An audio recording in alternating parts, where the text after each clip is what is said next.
Hey Darren, it's Jeff. Am I in the right place?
Good morning, and thank you for joining us. My name is Anna Valet Fitzsimmons. I'm the Program Director for the Monroe County Finger Lakes Apex Accelerator. The MCFL Apex Accelerator, Fourth Friday Fundamental Series, and Innovare Advancement Center at the Griffith Institute's Innovare Elevation Series team up to present today's broadcast, Doing Business with the Air Force, featuring Air Force Materiel Command and Air Force Research Labs in Rome, New York. Founded in 2002, the Griffith Institute cultivates talent and technology that tackles the world's biggest challenges. It does so alongside the United States Department of Defense's Air Force Research Laboratory Information Directorate and an international network of academic, government, and industry partners. With technology transfer at its core, Griffith Institute continues to elevate the next generation of STEM students, professionals, and technologies that enhance our national security. This morning, you will learn about the newly branded Apex Accelerator. I'll go over that in short fashion, followed by the main event, which is the Air Force presentations. And before we get started, I have a few housekeeping items. The broadcast is being recorded and will be posted on YouTube. All attendees will receive the link. We'll be taking questions at the end of all three presentations, just to make sure we have enough time. So please put your questions in the comment section so they're not buried in the chat. And I believe all attendees are unmuted. Now we're going to say again.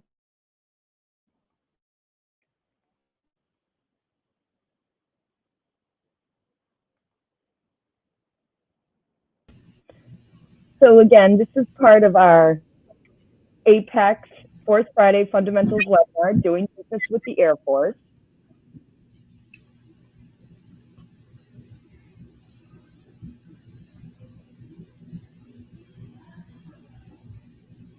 And I think I may be a little off too. Did we already start this? I've been talking for a bit. Can you guys fill me in here? She needs your slides. Yep. So next slide.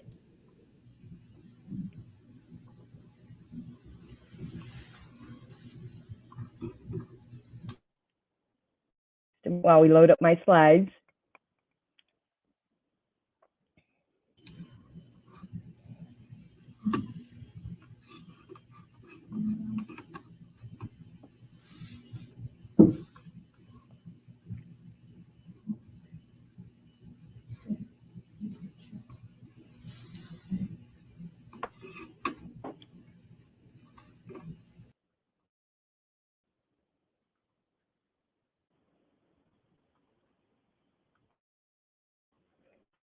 So I'm going to continue. So a little bit about the MCFL Apex Accelerator program. Our mission is to serve as the access for existing and new businesses to strengthen the defense industrial base by accelerating innovation, fostering ingenuity, and establishing resilient and diverse supply chains. And our vision is a resilient and domestic industrial base that can deliver preeminent solutions to the military and other government users. And I'd like to quickly review with you the Accelerator program goals. They're very important to the defense industrial base, and our focus is to grow the DIB and government industrial base, increase equity and inclusion, increase awareness of the compliance with foreign ownership and control or influence, increase cybersecurity of the industrial base, facilitate innovation, and strengthen the supply chain. And there's numerous ways that we'll be doing that. And I'm going to review that in just a minute. We are one of 96 centers across the nation. There are 6 centers in New York State.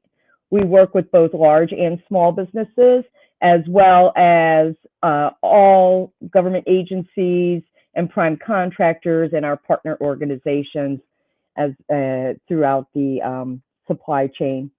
The Apex Accelerator program is formerly known as PTEC, so you all may be familiar with that. We are now under management of the Department of Office of Business Programs, and it is the central hub for government contracting and marketing assistance.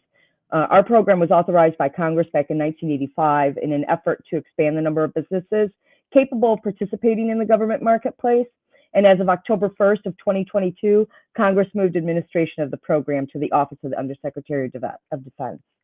And the Monroe County Finger Lakes Apex Accelerator itself is embedded within Monroe County's Economic Development Department and the Industrial Development Agency. And we serve 9 counties within the Finger Lakes region, with the addition of 2 shared counties, Cayuga and Onondaga counties. But our home base is in Monroe County. And we maintain and continue to provide direct one-on-one contract assistance with businesses, particularly small businesses. We'll help with the market strategy and building a roadmap, training, workshop, webinars such as these, government to business matchmakers, and other outreach events. When we host and do our one-on-one counseling with you, we do have a formula that we look at. We're going to assess, assist, clarify, and guide in terms of your potential to do business with the government. If it's right for you to move forward, we'll assist you with all the federal, state, and municipal certifications that are applicable, as well as registrations, identifying contracting and subcontracting opportunities, assisting with the bid preparations, as well as SBIRs and STTRs, and any post-award compliance issues, help you clarify technical documents and standards. We do work very closely with folks within the DoD chain, so we have resources that we would guide you through that. And of course, our government marketing roadmap is very important to see who's buying what you're selling and who you should be selling to, whether you're a prime or a sub. And our most favorite feature is upcoming opportunities to our bid match service that all Apex Accelerators offer. And we do have some upcoming events. On our next slide. So I want to highlight really 2 of them on here. We have numerous events listed on our website that you can go to. And on March 27th through March 30th, the Department of Defense is hosting their Mentor Protege Summit in Orlando, Florida. It's a great program. It's been funded by Congress, and they're very excited to move that forward and really help small business diversify and grow. And there'll be a lot of different agencies there for small business to meet with. But more importantly, even so here locally, on May 10th, please save the date, live in Rochester, we will be hosting these 2 fine gentlemen who will be speaking today, along with some of the Air Force Materiel Command and Air Force Research Labs in Rome here in Rochester. So you'll be getting more notification about that shortly.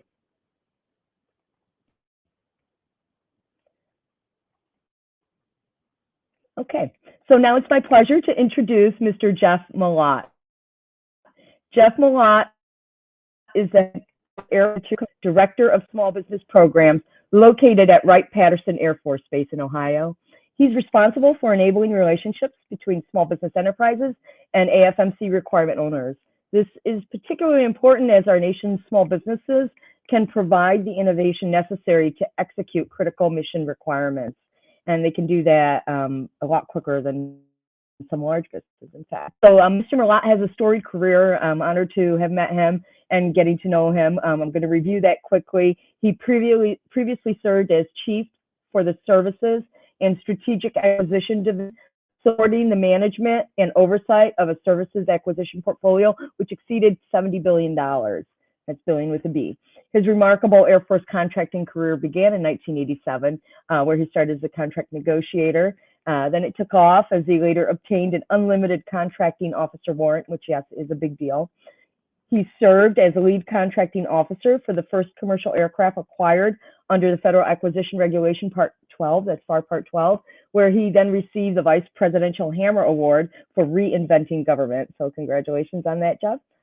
He was a contracting officer for the Launch Operations and Support Contract, which provided launch support, sustainment, and satellite processing for Cape Canaveral Air Force Station. And in 2008, he returned to Wright-Patterson, where his responsibilities continued to grow, including multiple multi-billion-dollar contracts and a large number of employees. And so without any further ado, please welcome Mr. Jeff Malott. Jeff?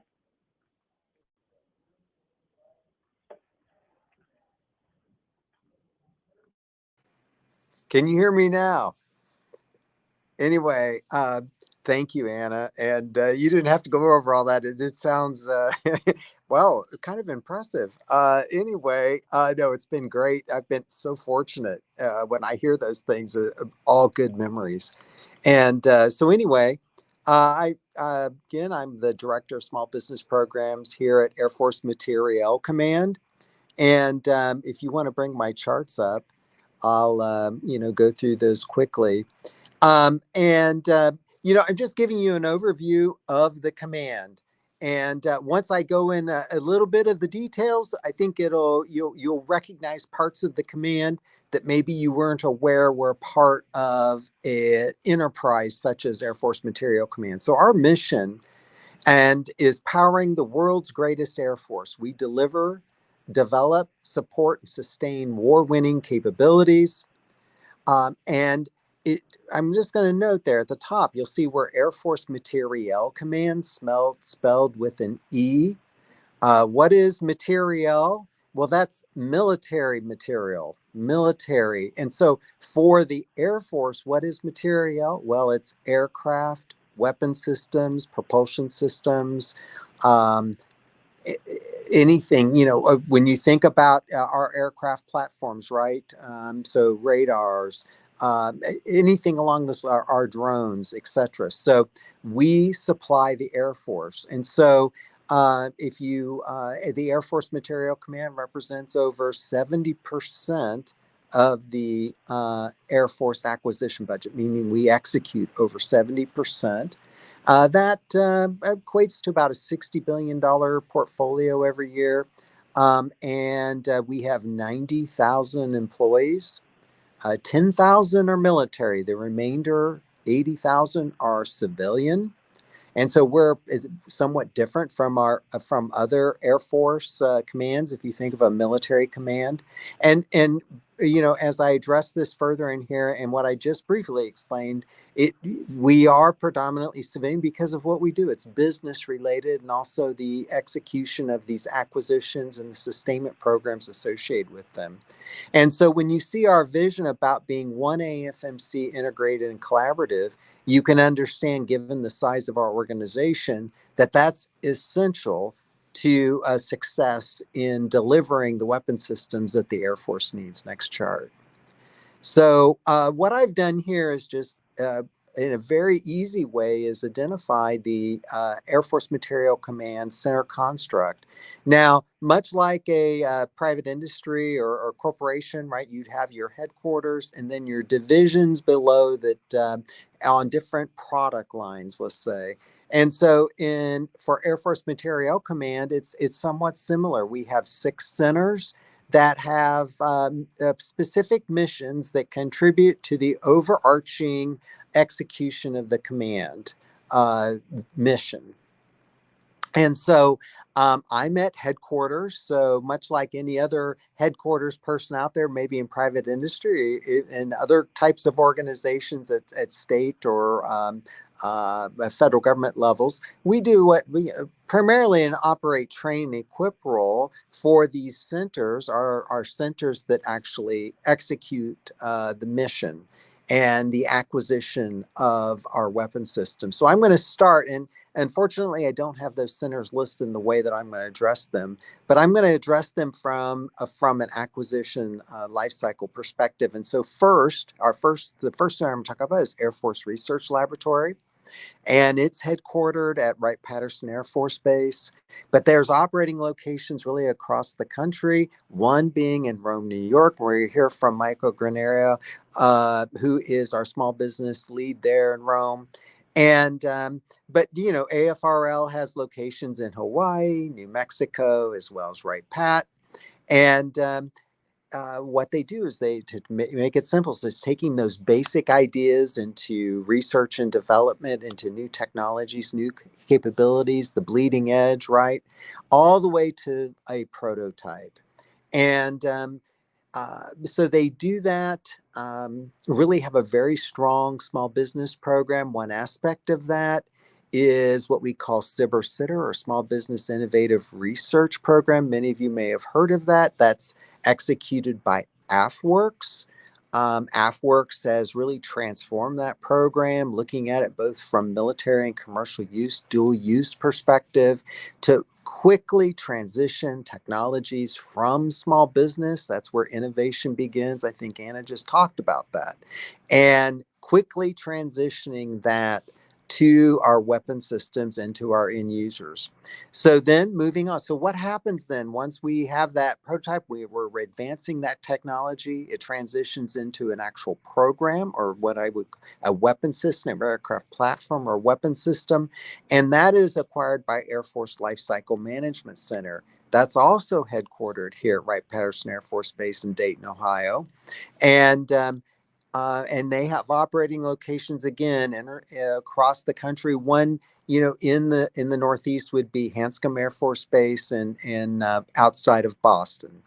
And so the Lifecycle Management Center is where our program executive officers, our PEOs, reside that manage portfolios of acquisitions. For instance, one is bombers. That's a portfolio managed by a program executive officer. We have advanced aircraft, which, i.e., fighters, and is a portfolio managed by a program executive officer. There's ISR also, and so there's various PEOs out there that are executing a portfolio of platforms, acquisitions, both in the acquiring of them, and that's simple. That means buying, like our new tanker, buying the new bomber, and also the sustainment related. That many times our, as you know, our weapon systems and aircraft are very exquisite technologically. We need we need contractor support, meaning many times the OEMs, the original equipment manufacturer, to provide support and sustainment of the system. And so that is also acquired within Air Force Lifecycle Management Center. So, of course, once we buy it, but before it enters the inventory, it has to be tested. And that's what Air Force Test Center does. And so they're headquartered at Edwards Air Force Base in the desert of Southern California. And they have ranges out in the Panhandle of Florida at Eglin, and also the world standard wind tunnel facility in Tennessee at Arnold Air Force Station. That's where all of our new propulsion systems and aircraft platforms are, studied and tested in the wind tunnel environment.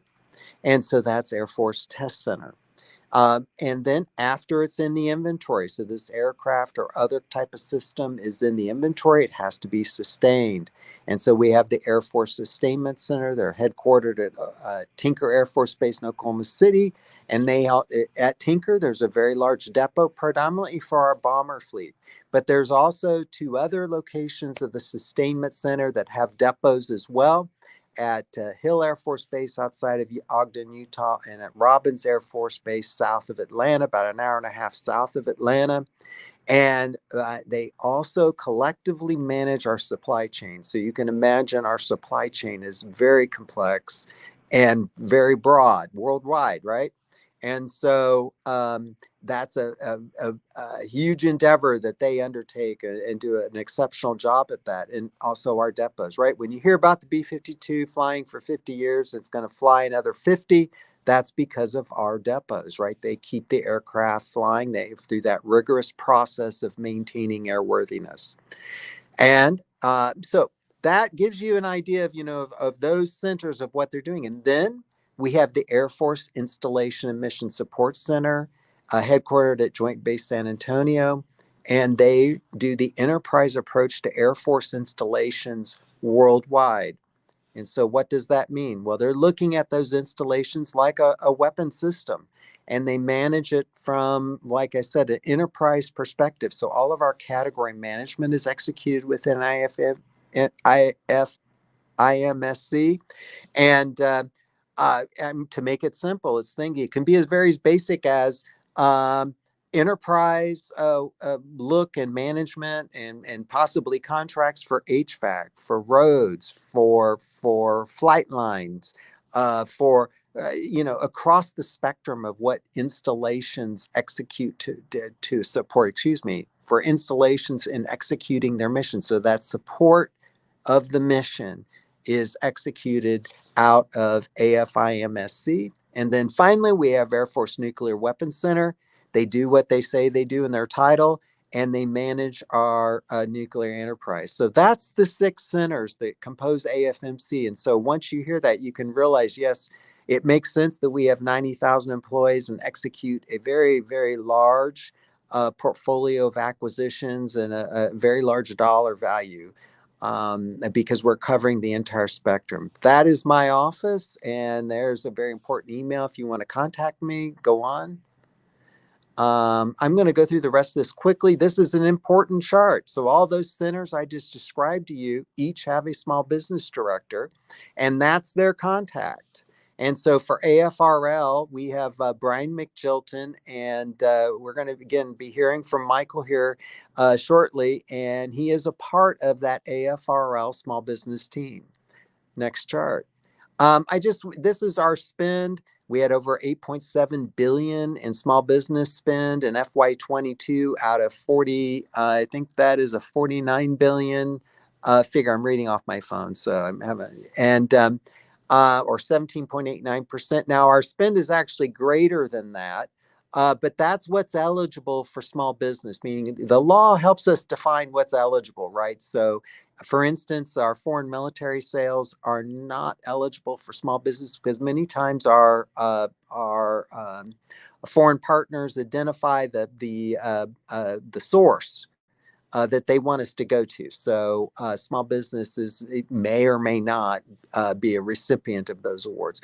I've highlighted there that we've exceeded all of our socioeconomic categories in FY22. I highlight that first one, small disadvantaged business. You can see it's over $3 billion, $3.2 billion, and that represents 6.53% of our spend, which is a record.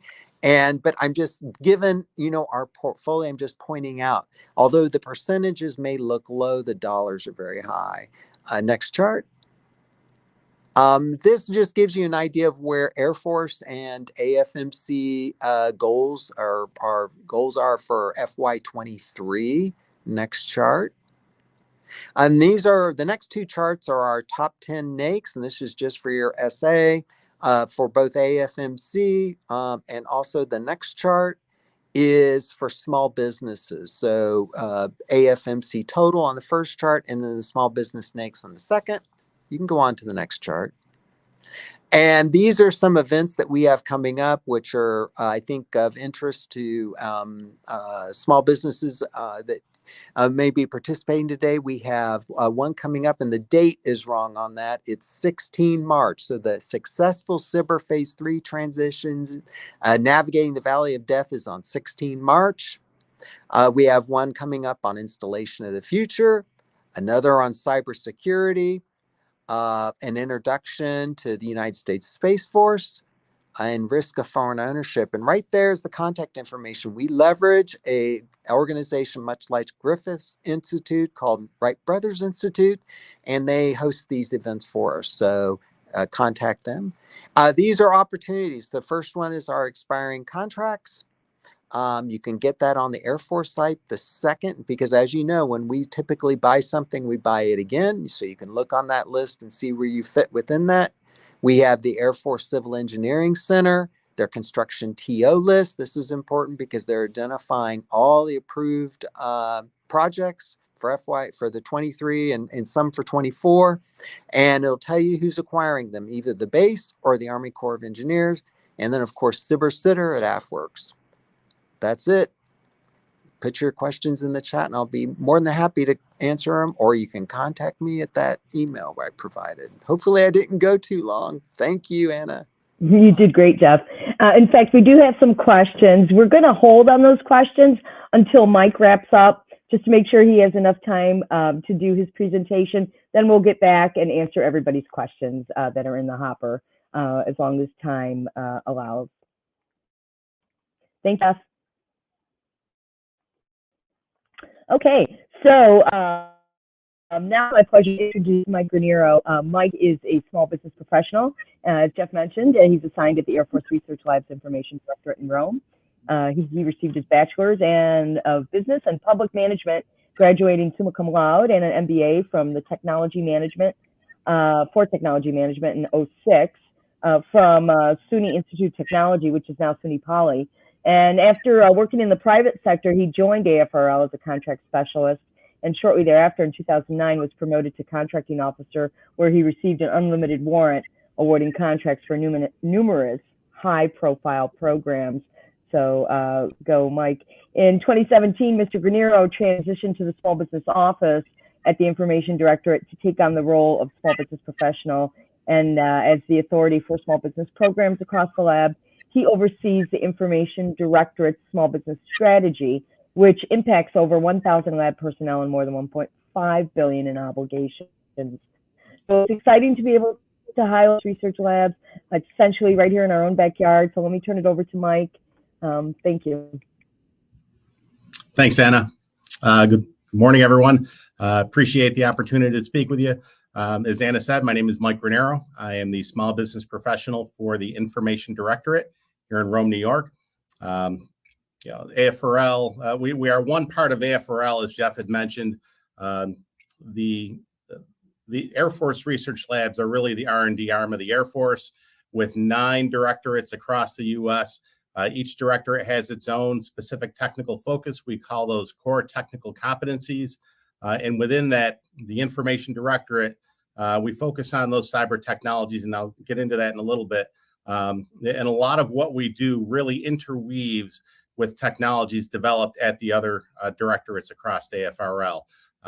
Really, the software behind the hardware is what drives a lot of the technologies that the warfighter uses. And what we look for are emerging technologies, ideas that need to be explored in a variety of technology areas. So with that, I'm going to go ahead and share my slides.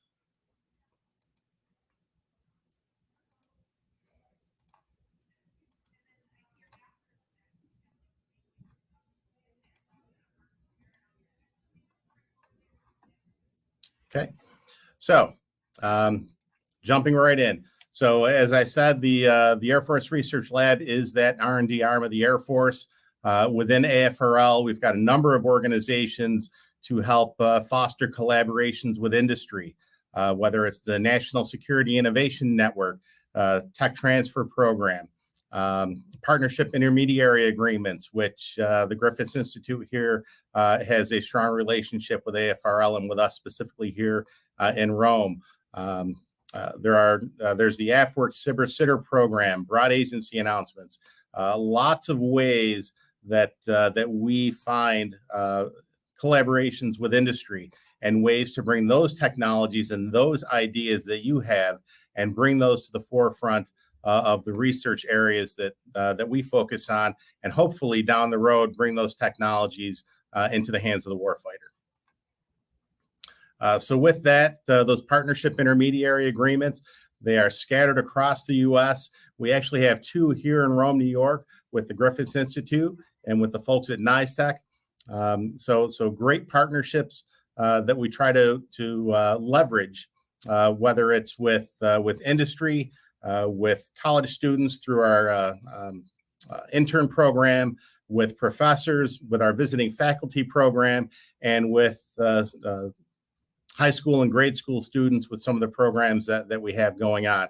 In fact, right now at the Griffiths Institute, there's a Lego competition with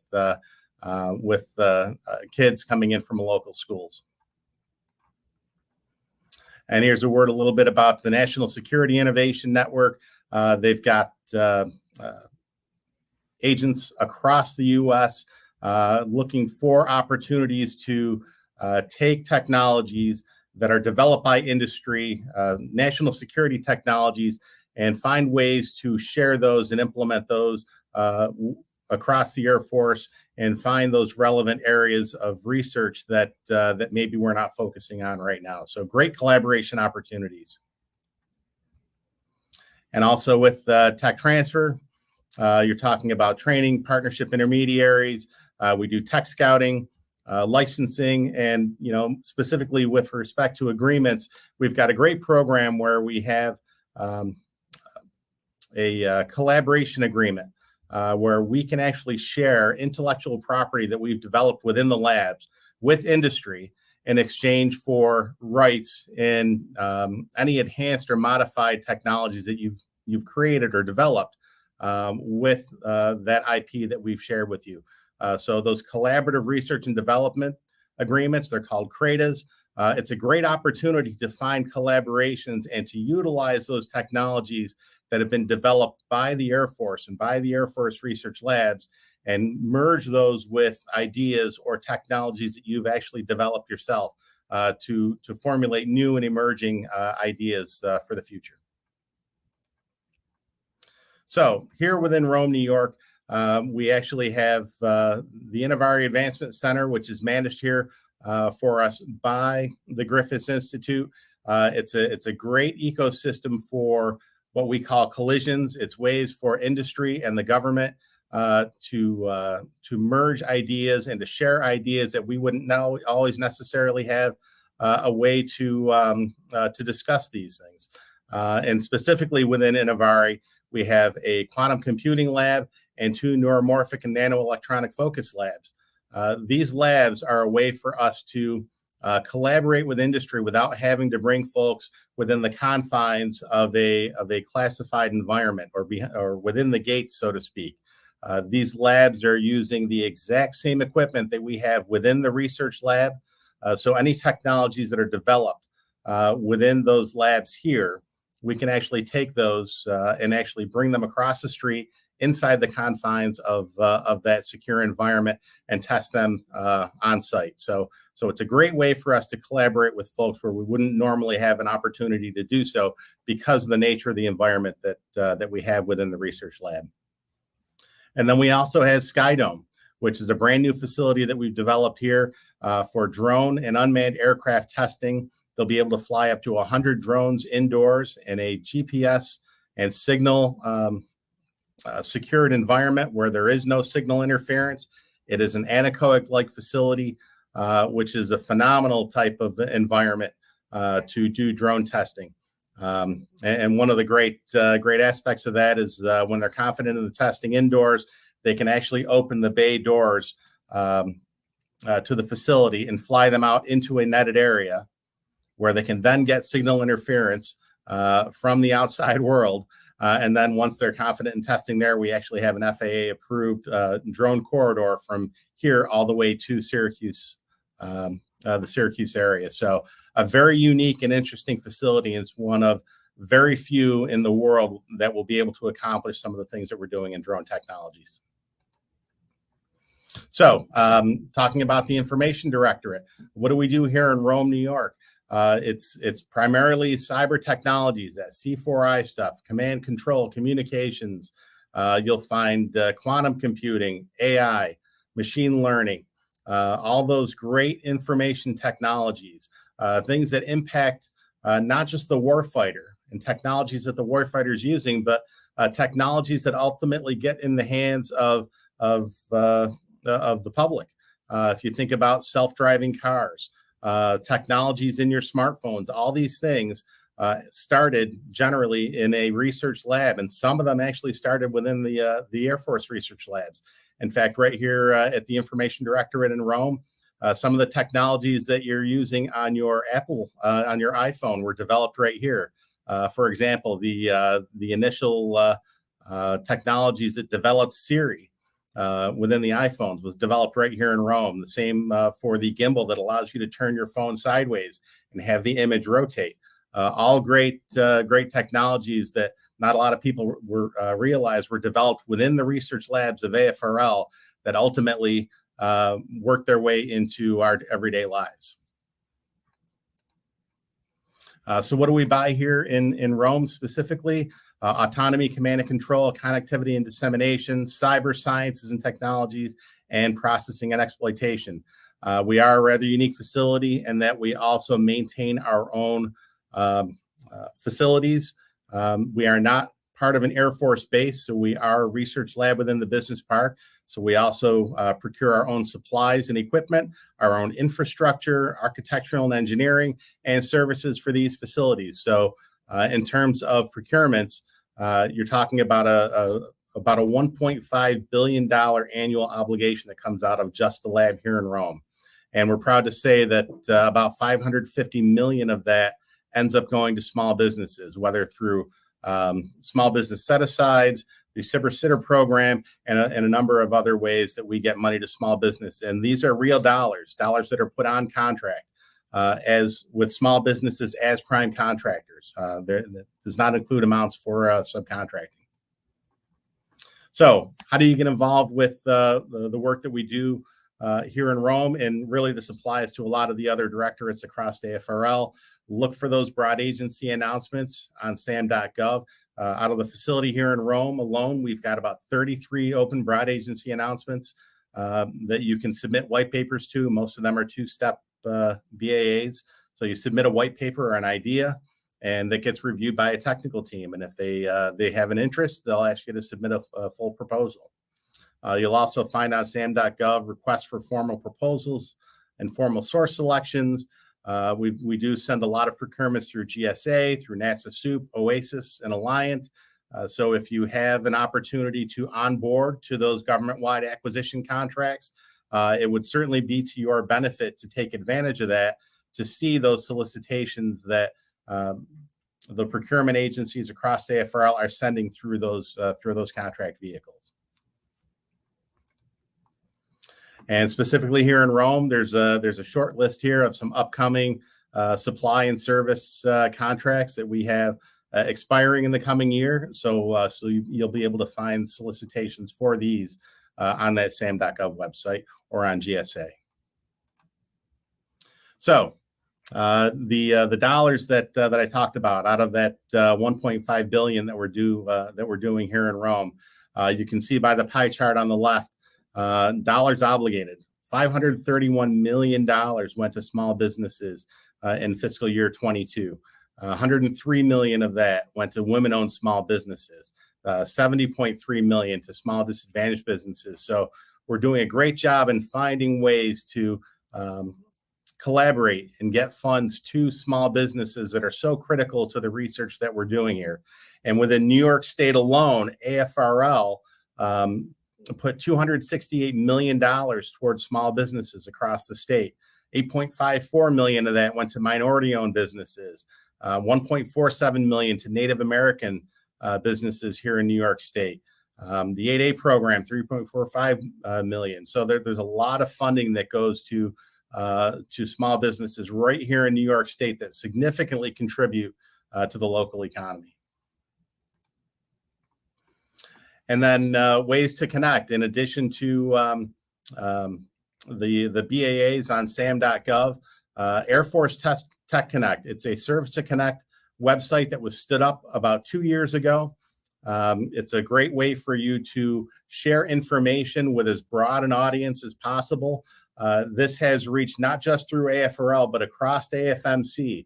So you'll go to the website, you will click on the Share an Idea function, and from there, you can enter information about your capabilities or an idea or a concept that you have, and it's reviewed by technical experts across AFMC. And if there's an interest, they will actually reach back to you directly to have a conversation. So it's a great way to conduct your outreach with as broad a brush as possible. And other ways to connect with us, you can find us on LinkedIn, Twitter, Facebook, through afresearchlab.com. Among a host of other websites and connections that we have here. And that's it. That's all I've got for you. Hopefully, we've got some great questions coming through.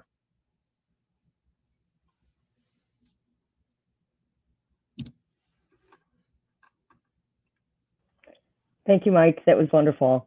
So we do have some questions, and these are going to be both for you and for Jeff. And I think if let's see, I'll start out with, so since we just wrapped up with you, it says our company specializes in producing wiring harnesses that are used in various equipment and components. We do not produce the equipment itself. How can we zero in on the parts that we can supply? And maybe that is a both you and Jeff question. Do you want me to repeat that? Yeah, please. You did cut out a little bit there. Apologies. So we have a company that specializes in producing wiring harnesses used in various equipment and components. They do not produce the equipment itself. So they're wondering how they can zero on the parts that they can supply to the Air Force. Jeff, do you mind if I go first here? Great. So with respect to the lab here in Roma, I would encourage you to reach out to me directly. For wiring harnesses and supplies, a lot of that stuff does go through GSA, as well as some of the other government-wide acquisition contracts. If we have an opportunity to set up a call, I can certainly help you navigate through those things to find the right vehicle for you. But if it is very specialized equipment, generally we can't find those types of things on GSA or through those government-wide acquisition contracts, and we will have to post something to sam.gov in order to procure that type of equipment. But a great way to start would really I'd encourage you to reach out to the small business professionals at the individual directorates across AFRL to find what their requirements generally are internally for those types of materials. And hopefully connect you with the right folks. And that's something that I would do for you here in the lab, as well as share contact info for my counterparts across AFRL. So unfortunately, it's not an easy way to answer, because there could be so many ways that we would procure for those types of materials. So really, it's situation dependent, depending on what we're looking for. So I would encourage you to have, that we have an individual conversation. Great, thanks. Jeff, did you want to add anything, or should we go to the next question? No, my only add on that would be is if you would have to define, or we'd have to look at what a type of equipment that you're thinking the wiring harnesses would be applicable to, so that we could then think about maybe at the sustainment center or some of the other centers where they would be using that. But, I've given you the center context, but again, my encouragement there would be to envision how we would be using your product over. Excellent, thank you. And just a quick reminder to everyone, we will be sharing the slides with you, so you have all those links readily available. Okay, next question. And this, I believe, is for there a specific division which tackles the logistical support channel? So I'll repeat. Is there a specific division which tackles the logistics support channel? Or logistics? Okay. So I think what I'm at there, I think you're addressing the supply chain and our logistics support, right? And so I would suggest, if you're, again, I would need to know some more details about what you're actually, what your product or service is. But my initial pointer would be to Air Force Sustainment Center. Ronnie Hobbs is the director there. He has a staff of folks. But again, my suggestion would be, number one is do some simple Googling of Air Force Sustainment Center, and you'll find out about their mission and what they're doing. And then you can think about how you would fit in to support that. And then you would make contact to the email address they have on there to Ronnie, and see if you can talk to someone within the small business office there to then they would point you further within the center because they do have a very large supply chain organization over. Great. So the next question, are conversational AI services of interest for Air Force projects? Well, Question, right? so yeah, that's a ton. Not sure what you mean by conversational AI services. So what we'd really have to do is maybe dig down into the technologies or the concepts that you're talking about, and try to find a way, try to find where there's an appropriate fit for that within the labs. More than likely, if you're talking about AI, it's a fit right here for the Information Directorate. Whether we're actually doing research in those areas and funding research in those areas is another thing that we would need to investigate. And this is probably a great segue into one of the points that I try to make at every one of these calls, is that it's really difficult for folks to know your audience, and you really need to know your audience in order to best position the products and services that you provide within the right agency or the right organization of the Air Force, and any agency for that matter, whether it's Navy or Army. So that's where you would want to lean on those small business offices to help you situate yourself and find the right location to present those opportunities. So without digging into the weeds too much in that particular AI area, I would encourage you to shoot me an email. Let's set up a time to have a conversation and dig a bit deeper into what you're looking to explore, and we'll see how it relates to some of those areas that we have funded within the lab. Excellent. Thank you. Next question. We have an SBIR STTR proposal in development for the optimization of threading additive manufactured components. What Air Force office is the best to contact? So again, the SBIR STTR proposal for the development of the optimization of threading additive manufactured components. So my first suggestion would be the Materials and Manufacturing Directorate of AFRL. It sounds like that would be the closest connection for you.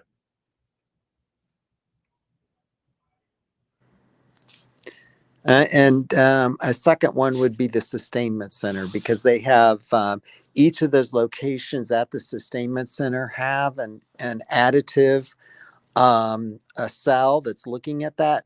What I would suggest, though, I mean, I'd have to know more about what you're pursuing there, because one of the things that they look at very closely is airworthiness. So is that what you're tackling within what you're proposing? And so then I would say, well, that would be something that the Sustainment Center would be interested in. But if not, and that's fine if not, then what Michael recommended is where I would focus you over. Would you agree, Mike? I mean, I'm not. No, absolutely. Absolutely. Okay. A lot of times there are technologies or products and services that are applicable to multiple agencies. So whether there's a fit in one location, there could be a fit in several. So, and really that's why I like Air Force Tech Connect so much. It really is a great way to conduct outreach with the absolute broadest brush possible, because it reaches so many subject matter experts across AFMC, and is a great way to get people connected and to get conversations going. So I think our turnaround is less than 2 weeks for people to hear a response to their submission. So I would highly encourage folks to start using Air Force Tech Connect right away. Excellent.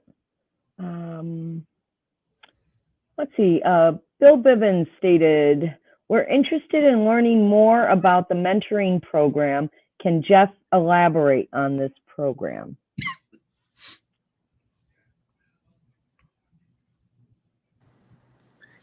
Do you mean mentor protege or other mentoring type programs we have? They did not specify. Okay, well, I'll just talk a little bit about, okay, so this is one I would just say contact me. at that at the email that we have on there. Chelsea in my office monitors that, and will get back with you and schedule time with me. There's a couple things that we do, right? There's the Mentor Protege program, which is a formal program where small businesses are mentored by a large business. I have the contact for that at the Air Force level. And then we also have some initiatives that we're doing where we, connect firms or have a group of firms that we mentor. So I would just need to know some more details on that. So suggest contacting me. Perfect. Thanks, Jeff. Appreciate that.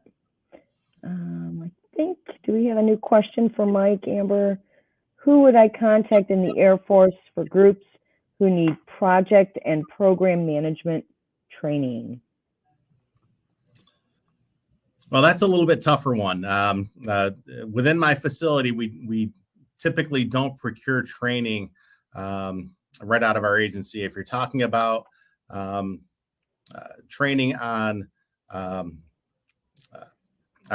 like a business side, so for the folks in contracting, for example, a lot of that is done through Defense Acquisition University. If you're talking about training on weapon systems and things of that nature, that's all handled by at the Air Force level. It's all handled at the Air Force level, not done at the Air Force Research Lab level. So if I'm understanding your question correctly, we don't do a lot of procurement for that within the research labs, because a lot of our focus, or our focus, is predominantly investigating new and emerging technologies and taking those basic ideas and concepts and prototyping them for examination and for possible use by the warfighter.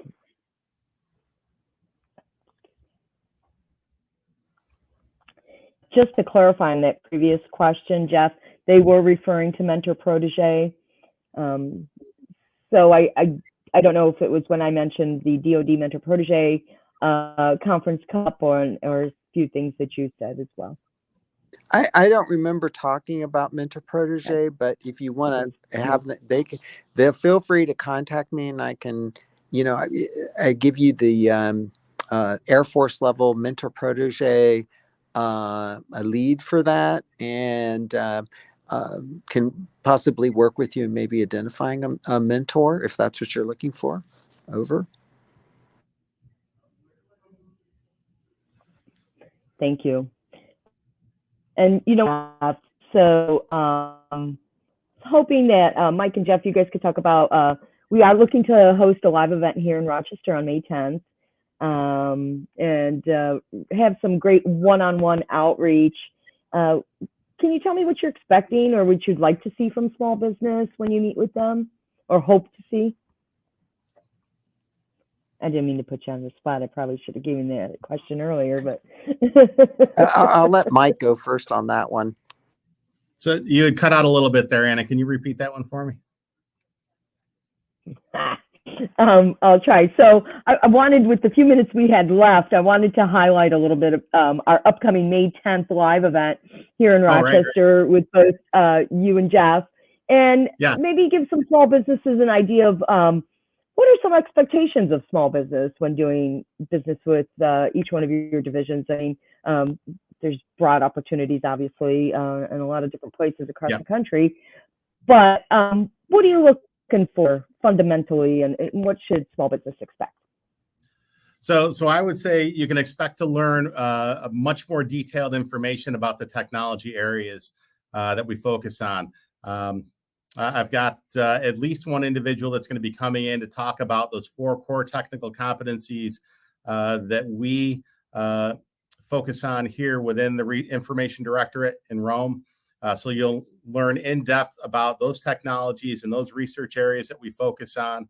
We'll talk about how we procure those things, as well as we can touch on some of the supplies, services, architectural engineering type acquisitions that we do. So the May 10th, while this event is really just sort of a primer for that May 10th event, May 10th is going to dig down into a lot more detail so that you can really learn about what we do at the Information Directorate, and hopefully find ways to correlate those products or services that you provide and relate them to the work that we're doing. And hopefully that develops a connection and gets a conversation started for you. From an Air Force Materiel Command perspective, honestly, what it's really in what you're envisioning that you can do for the Air Force and Air Force Materiel Command, and help, and I'll be there to kind of help you target where your best fit is within the command. We can also talk about potentially even outside of the command, within the broader Air Force. Now that you know a little bit about the command, and you can, again, simple Googling, you'd be surprised at what you can find on there about what the individual missions are of the centers and what they're executing. And you can start envisioning how you could support that mission, and where you would fit and what you could do. That helps us, and honestly helps you, because many times, the small businesses, they know their technology very well, but they're not really thinking through how the Air Force can use it. And I think that those that I have seen that have really been able to run and become successful within the AFMC and Air Force market, definitely have done that kind of basic homework that allows them to really start speaking the language and addressing the mission impact of what they're doing. Thank you.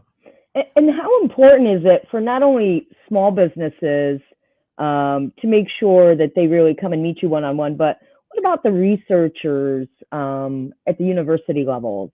I think that's probably a ripe area for innovation, of course.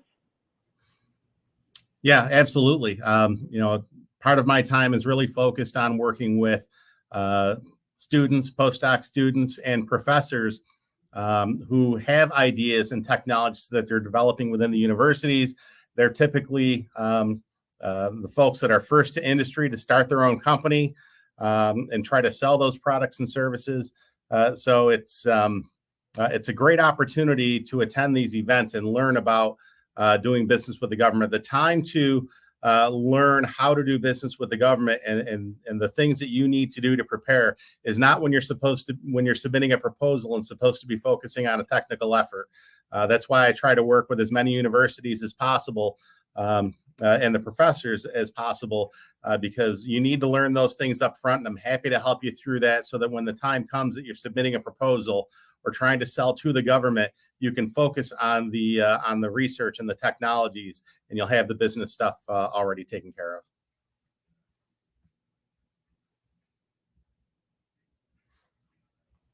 Excellent. Thank you. And just to wrap it up, we have about 2 minutes here. I do want to, there's a March 16th, is there a Collider event? Am I understanding that correctly? Want to make sure on March we realize 16th, that. March 16th, we have a Collider. It's about successfully transitioning the Valley of Death. And what that means is that phase 3 SBIR awards are rare. We have been increasing those, really, as I've talked about how AFWorks and AFRL has really transformed the SBIR program. But SBIR phase 3s is when it moves out of AFRL, right, and AFWorks, and becomes a program, and it's incorporated into a system. And so those are still relatively rare. We had 151 in AFMC last year. And so we're really trying to build momentum with that. And so this event is I'm excited about it is because, number one, we're going to have a group of the program executive officers that I described earlier. Their innovation leads are going to be there. They're the ones that are looking at small businesses and innovation in general, right? Beyond just small business, but they're trying to tie those new innovations into those platforms.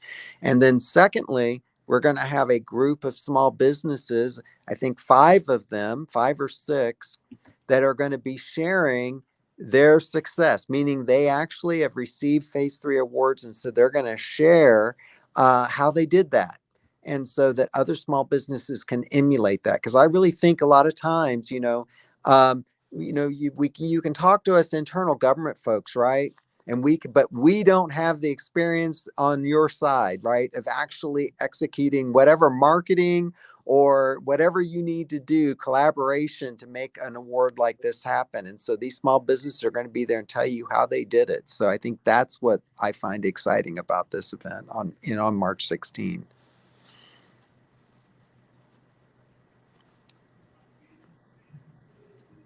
I think you're on mute, Anna. Excellent. Thank you. I think with that, we've concluded today's event. Just to repeat, everyone will receive a link to the video as well as a copy of the slide deck in PDF format. And we look forward to seeing you in Rochester on May 10th. And if you're not sure who to reach out to your Apex Accelerator. We'll point you to the one that covers your territory, or we'll help you directly. So thank you, everyone. Thanks, everybody.